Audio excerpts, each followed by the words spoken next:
So yeah, we got the G26 right here, P80, 30 rounds with the binary trigger.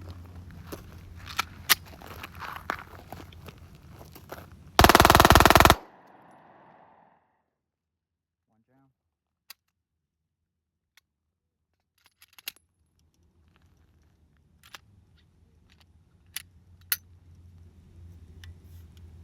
Let's finish the rest off.